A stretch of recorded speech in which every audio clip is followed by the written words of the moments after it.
My Frosty globe has officially been repaired. It's been disassembled for quite some time, and I finally repaired it. I took the bottom out of that snow globe right there, which I parted out because my new one arrived on Tuesday.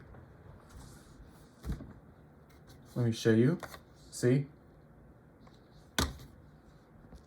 And, oh, before I play it, I also replaced the button on this one. The button on this one was bad.